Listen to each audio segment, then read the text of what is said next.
All right, so we're looking now at section 3.3. So we're looking at why do people migrate, and then if we get to, we'll also look at section 3.4 as the reason for, obstacles that migrants face. So what we want to come away with from this early part, though, is describing which reasons for migration are pull and push factors, and explain the difference between what we call refugees and asylum seekers, and describing the experiences that they face. So we understand that people are either pushed to leave a place or are pulled based on new locations by economic, cultural, political, or environmental factors. So that goes back to the beginning of the chapter. Right? Many people leave a country looking for cultural or political freedom. That also includes religious freedom and gender expression. Okay, think the Pilgrims leaving England, Jews leaving Europe to escape the Nazis and pogroms. But there's also other types as well. Okay, being the pulled factor, or this is the push factor. Okay, forced political migration, people forced to leave their homes due to political issues. This could include, somebody like a refugee who has been forced to migrate from their country to avoid effects of violence, natural disasters, persecution, and cannot return because of those issues. So, it could be political, it could be warfare related, it could be political persecution, religious, but it could also be things like hurricanes, it could be droughts, it could be consistent flooding, or nuclear meltdowns, things like that occur, and because of that they cannot safely return to their country. And when they are recognized as a refugee, keywords they're being recognized, they are given rights within the country that is going to be receiving them. So we talked about how the fact that Minnesota receives predominantly refugees from Somalia and from Southeast Asia with the Hmong people. They are given rights inside the United States to be here, and those are just the two biggest groups in Minnesota. All right. So an internally displaced person is similar to a refugee who has not yet migrated across an international border. So they are trying to get refugee status, but they haven't been allowed to leave, because in many cases that refugee list is very backlogged and very long. It takes several years for you to actually get it.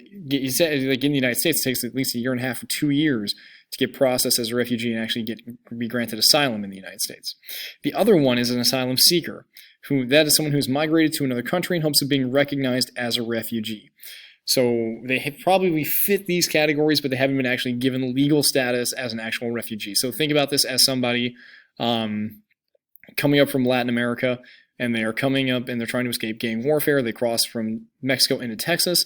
They get, they're going at the border. They've crossed over and they're trying to get recognized as a refugee, but have not been granted that status, because again, that takes a very long time to happen before they go in front of an immigration court to see if that actually should be accepted based on their story and based on what details they're doing. All right. So elections also fit in this. We also think about, examples, Cuba. Okay, if you migrate from Cuba to the United States in search of political freedom and asylum, you are granted automatic refugee status. That is something because of our tensions with Cuba since the 1960s when Fidel Castro took over, all right, as an example. So we've also answered the question, why are asylum seekers not considered refugees? So total refugee population per country, where are the refugees located based on their country of origin? Okay, so not a whole lot within the Americas. Okay, usually 0 to anywhere from, I don't know why it's a 65,000 or almost 66,000. It's a pretty high number. But the areas in blue are where, they're between 65,000 and 100. You can kind of read it through. And mind you, this is based on 2010. So that is before the rise of ISIS, all right, before increased gang warfare and violence in South and Central America, and before the coronavirus epidemic. So this data is 10 years old, but, we also had the Iraq war going on. You had constant violence in Afghanistan, so you can kind of see the high numbers there. But this is before ISIS in Iraq, in Syria, and the Syrian civil war, in Yemen, and all those conflicts. So again, you can kind of see very high numbers within Sudan, and now would be South Sudan, the Congo, not Ethiopia, that would be Somalia here, Iraq, Iran, and Afghanistan. Okay. With Europe, they have been trying to host countries since 2013.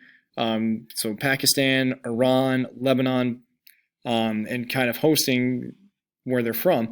This is again before the rise of ISIS displaced a lot of people in the Middle East as a result. So where were they going in the EU based on 2013 data? Again, prior to ISIS, okay, predominantly Germany, France, and Sweden, because the EU was an open zone where people could, once you're in the EU, you can freely move about any EU country once you're in. So the EU then tried to stamp down on that as people were coming up through Turkey and up the Mediterranean and Aegean seas and try and get further and further into Europe, because a lot of those other countries, Albania, Greece, Slovenia, were not trying to hold on to these refugees because they felt that it was too much of a burden on their populations and materials. So where are the refugees from Syria going? Where were they going? Okay, predominantly to their neighboring countries. Most were going into Jordan, Lebanon, and Turkey. All right, a few went to Egypt and Iraq, and a very small percentage were getting into and through Europe. A lot of them were getting into holdover camps in these other countries, hoping to get beyond that. All right, so again, this is from 2015. Okay, 3.8 million had moved to neighboring countries. 7.6 were still in Syria, and actually this is now a much higher rate because that Syrian civil war, even though it's nearing an end, it's not officially over. But essentially, that's almost 10, 11 million people as a result of this conflict, and then also adding in ISIS, who are now homeless or no longer can go back to their original homes. And this number is much, much higher that apply for asylum in Europe to try and get out of there. Okay. So how countries were comparing in terms of, these countries are talking about how many they were taking in and that other countries weren't doing their fair share. So the United States were taking this many, 16,000, Germany 35,000. And other countries were saying that it was too much of a burden for them to continue to hold on to these levels of refugees. In the United States, this is something that has been going on, especially in Minnesota too, especially with the political rhetoric going on, where there's been a lot of talk about, we shouldn't let refugees in, and actually been cutting back during the span of the Trump administration on the number of refugees allowed in the country anyway. And so sentiments might go a long ways with that. But they can also be a very big boon to economies, as we will mention. So environmental migration reasons, better or worse transportation systems, pollution and lack of resources, access to healthy foods, clean water and resources, so things like desertification, areas that become more desert-like due to low rainfall and higher degradation of land, especially during climate change, can lead to more desert-like conditions. Again, these other ones, warmer versus colder climates, avoiding natural disasters, so living on a near floodplain, areas that are very subject to consistent flooding or historic flooding, places that you can call home. So that occurs even inside of, areas like, states in, think about Florida, where there's consistent flooding and desertification going on, and also, areas that are consistently hit by hurricanes every season. And all the damage being done, essentially those are environmental migration reasons. So then the biggest factor for migrations themselves is economic. So we talk about political reasons, we talk about social, we talk about environmental reasons, but the biggest reason most people move, whether this is internal, external, immigration, the biggest reason people move at the end of the day comes down to economic factors. All right. So typically, this means they are in search of better jobs and more money. Okay, it's the biggest reason, because it draws people into the movement. And so many migrate to developed countries from lower or less developed countries, I shouldn't say lower, less developed countries, to work low-paying or low-skilled jobs that many other people will not do. All right, so we talk about the fact that even in the United States, there are jobs that some people just cannot fill or do not want to do. They don't want to put in the hours. They think it's too low of pay. There are people from other places that are willing to take those jobs. Again, we mentioned the whole thing with China being excluded because they were willing to work for lower wages, and then that's kind of why the unions said in the 1880s, hey, you need to knock it off and not let them come in because they're taking jobs away from us. So an us versus them mentality does pop up quite frequently. All right, so the reason why they're willing to do these jobs is because it fulfills a need. Okay, there's a job open, there's money worth being paid for, and they can send that money back home and can send it back to their families, also known as a remittance, where they take the money that they make in their working country and send it back home to their families in their home country. And that is something that is very consistent within economic migration, is that typically they're not always staying or they're not keeping the money involved, they are sending it back home. So things typically, Fridays in locations within Minneapolis and St. Paul, many of those people think who are immigrants would or worker visas, they would literally take their paychecks on Fridays and try and send them home to their home countries on payday. All right, so that's kind of really, really important. Then we also have guest worker policies as well. People from developing countries can temporarily stay or temporarily migrate for jobs. Many permanently stay, either that's allowed or illegal or unauthorized based on the type of work. We also have circular migration with that as well. I wonder if I have that posted here. I don't, but I'm going to mention it now anyway. with people essentially coming in from Mexico to places like Texas or California who travel either daily into the United States or for a few months at a time on a worker visa to work on the farms in those places and maybe some industrial jobs right across the border, and then they come back either at the end of the day or in a few months, and it's a part-time thing. So it's circular migration, okay? It's not permanent. It's just, doing it for a time and bringing that money back home. So the U.S. version with the guest worker is the green card.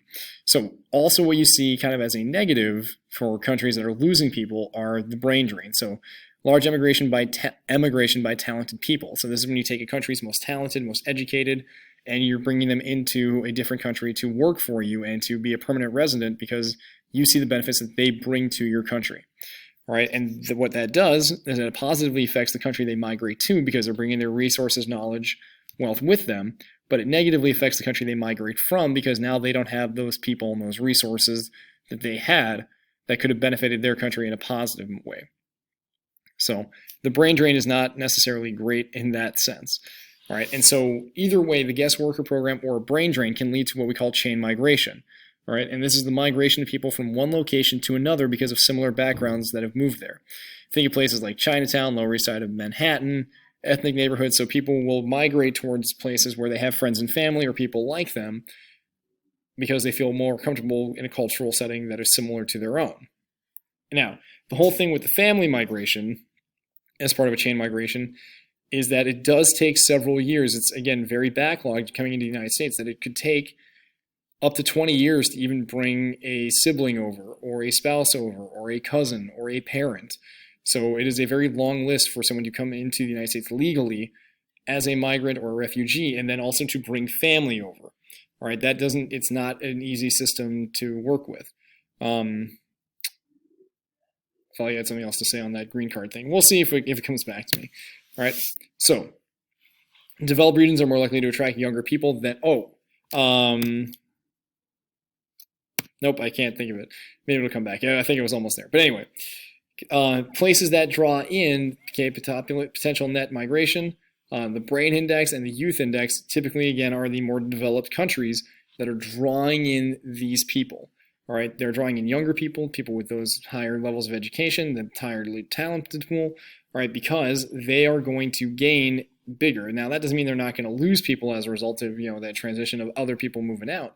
But again, bringing more and more people in, selective people who they feel like are going to be a benefit. Now I remember what I was going to mention. So when we talk about even the guest worker thing, if it's just kind of for a labor job, not necessarily a brain drain job, one thing that people kind of overlook is first-generation migrants. They typically say, migrants are a burden on the community. We're losing resources to them and their families.